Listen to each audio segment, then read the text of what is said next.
আসসালামু আলাইকুম বন্ধুরা, আমি খুব অসুস্থ।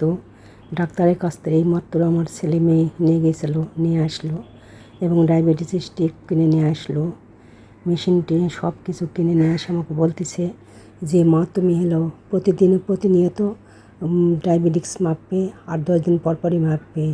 2টা লাগজ, 2 ভাই বোনই চলে আসছে, আবার যাবে আগামীকাল চলে যাবে। আর আমাকে ওষুধ খেলে শুয়ে রাখছে, বলতেছে যে মা তুমি সুস্থ হয়ে যাবে, তুমি চিন্তা করো না। তাই আমি বলতেছি বাবা, আমি যদি অসুস্থ হয়ে কিছু হয়ে যায় তাহলে আমার ভিডিওটা তুমি করো। খুব কান্নাকাটি করলে এইভাবে।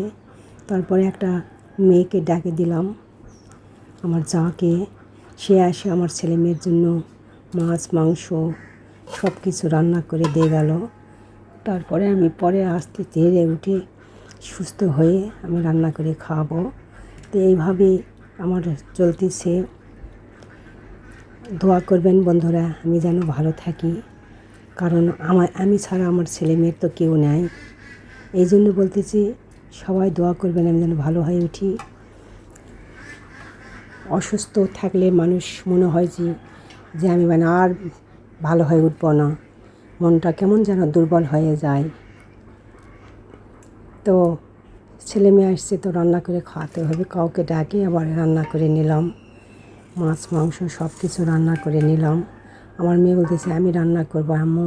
আমি তো অত দূর থেকে আসছে, আমার এক জামাকে ডাক দিলাম, সে এসে রান্না করে দিল। রান্না করে দিয়ে আমি খাইতে বলেছি, খাবে না, চলে গেল। আমাকে দেখে শুনে ভাবে আপনি তাড়াতাড়ি ভালো হন, আপনার ছেলে মেয়ে আছে, আপনাকে সুস্থ হতেই হবে, এই বলে তো চলে গেল। এদিকে রান্না টান্না করে টরে দিয়ে আমি তো আবার আমার মেয়েটাকে বলতেছি মা একটু বাটিত করে মাংস তরকারি তুলে দাও। তো আমার মেয়েটা আমার বাটিত করে তুলে দিল। ও তো নিয়ে চলে যাবে, বসে আছে আমার কাছে, বসে আছে। মাংসটা হোক, কষায় রান্না করবে। ও তো বলতেছে যে ভাবি আমি তোমার মতন হবে কি না হবে, তোমাকে জিজ্ঞাসা করেই হোক ভাই, আমার ছেলে মেয়ে মুখের আহারটা একটু জোগাড় করে দিয়ে যাও, কারণ আমি তো অসুস্থ, এইভাবে কীভাবে উঠবো। তখন এই কথা কী আছে সব কিছু জানে নিয়ে এই তো আমি বলে দিলাম। ও যাই রান্না টান্না করে আমার কাছে আসতেছে, গল্প করতেছে, আবার যাচ্ছে। চুলাতেই রান্না করেছে, প্রেসার কুকারে সিদ্ধ করে নিয়ে চুলাতেই কষাচ্ছে। তো এইভাবে আর কতদিন আপনারা আমার সবাই আমার জন্য দোয়া করবেন, আমি যেন আবারও সুস্থ হয়ে উঠি।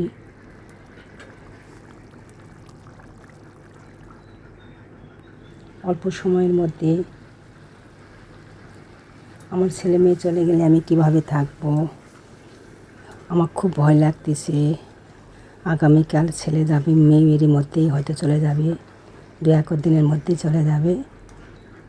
তো এভাবে জীবন চলতেই থাকবে, জীবন কারোর জন্য থেমে থাকে না, জীবন অবশ্যই চলবে, কারোর জন্য কারোর জীবন থেমে থাকে না। আল্লাহ পাকের দুনিয়ার দিন কারো হয়তো সুখে যায়, না হয়তো কারো কষ্টে যায়, এই তো। কিন্তু দিন তো আর আটকে থাকে না, দিন তো চলেই যাবে। এই তো প্রায় রান্নাও হয়েই গেছে রান্না। তো বন্ধুরা ভালো থাকবেন, আমার জন্য দোয়া করবেন। আপনাদের জন্য আমি দোয়া করব যাতে সুস্থ থাকেন, ভালো থাকেন, আমার জন্য দোয়া করবেন। আর বেশি কিছু না বলে এই পর্যন্তই আমি আবারও আপনাদের অভিনন্দন জানিয়ে শেষ করলাম। আল্লাহ হাফেজ।